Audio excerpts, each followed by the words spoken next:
کبھی آپ نے وہ لمحہ محسوس کیا ہے جب صبح کی نرم سی دھوپ کھڑکی سے اندر آتی ہے اور دل میں ایک عجیب سی ٹھنڈک اتر جاتی ہے، یا سفر کے دوران گاڑی کی کھڑکی سے آسمان کو دیکھا ہو، آپ اچانک کسی گہری سوچ میں کھو گئے ہوں، ایسا محسوس ہو جیسے کوئی نظر نہ آنے والا آپ کے دل کی دھڑکنوں سے بات کر رہا ہے۔ کبھی سجدے میں سر رکھتے ہی یہ احساس ہوا ہو کہ زبان خاموش ہے مگر دل اللہ سے گہری گفتگو کر رہا ہے، اور اس لمحے دل کے اندر سے ایک نرمی، ایک بے نام سا سکون اٹھا ہو، جیسے کوئی آپ کو اپنی طرف کھینچ رہا ہو۔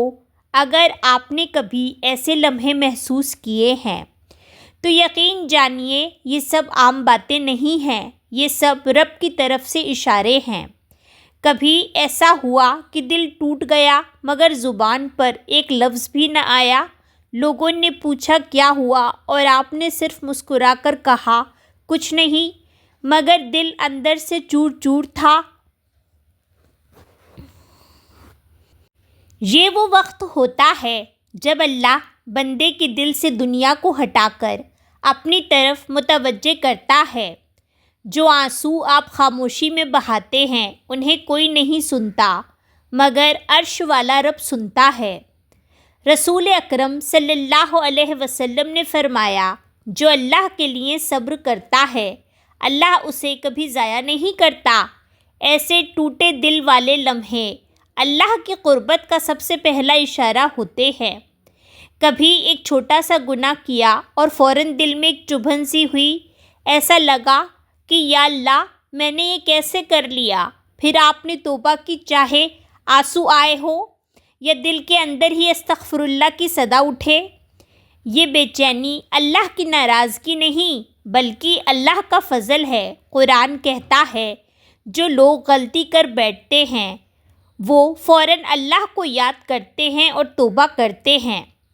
یہ کیفیت صرف منتخب لوگوں کو ملتی ہے۔ ایسی کیفیت اگر آپ کے ساتھ ہوئی ہو تو یہ اللہ کا دوسرا اشارہ ہے۔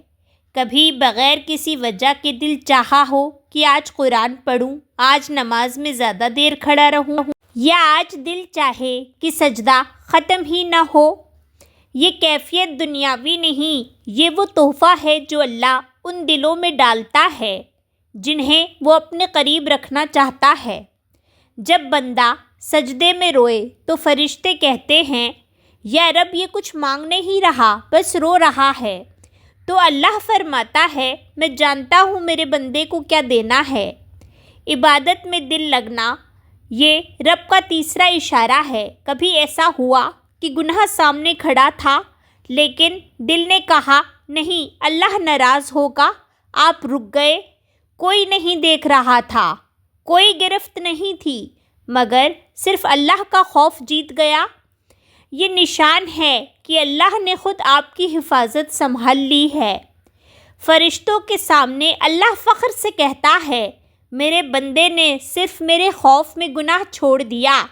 یہ رب کا چوتھا اشارہ ہے۔ وہی کپڑے، وہی لوگ، وہی ہنسی، مگر دل میں خوشی اترتی ہی نہ ہو۔ یہ افسردگی نہیں، یہ روح کا بیدار ہونا ہے۔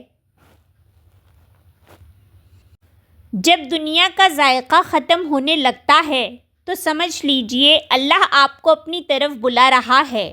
قرآن کہتا ہے اللہ کے ذکر میں ہی دلوں کا سکون ہے۔ سورہ نمبر 13 ورس نمبر 28۔ یہ رب کا پانچواں اشارہ ہے۔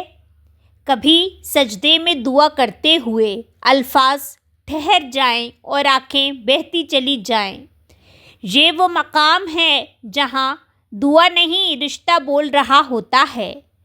فرشتے کہتے ہیں یا اللہ یہ بندہ کچھ مانگ بھی نہیں رہا، اور اللہ جواب دیتا ہے میں جانتا ہوں اسے کیا چاہیے۔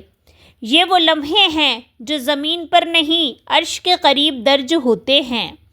یہ رب کا چھٹا اشارہ ہے۔ کبھی کسی کو روتا دیکھ کر آپ کا دل بھی بھر آیا ہو، کبھی کسی کے دکھ نے آپ کو اندر سے ہلا دیا ہو۔ یہ نرم دل یہ اللہ کی رحمت کا اثر ہے۔ رسول اکرم صلی اللہ علیہ وسلم نے فرمایا اللہ ان بندوں پر رحم نہیں کرتا جس کے دل میں رحم نہ ہو۔ اگر آپ کے دل میں یہ نرمی ہے تو خوش ہو جائیں، آپ ان بندوں میں شامل ہیں جن کا ذکر اللہ عرش پر کرتا ہے۔ یہ رب کا 7واں اشارہ ہے۔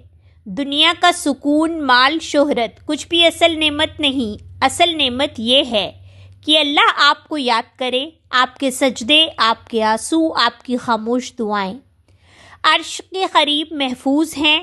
یا اللہ، جن آنکھوں نے تیرے خوف میں آنسو بہائے، ان آنسوؤں کو قبول فرما لے۔ یا رحمان، جس دل نے خود کو ان اشاروں میں پہچانا، اس دل کو اپنے ان بندوں میں شامل کر دے جن کا ذکر تو عرش کے فرشتوں کے سامنے کرتا ہے۔ یا اللہ، ہماری زبانیں کمزور سہی، مگر ہمارے دل گواہی دیتے ہیں کہ تو ہی ہمارا رب ہے۔ یا رب، ہمیں اپنی مغفرت، اپنی محبت، اپنے قرب اور اپنی رحمت کے سائے میں لے لے۔ آمین یا رب العالمین۔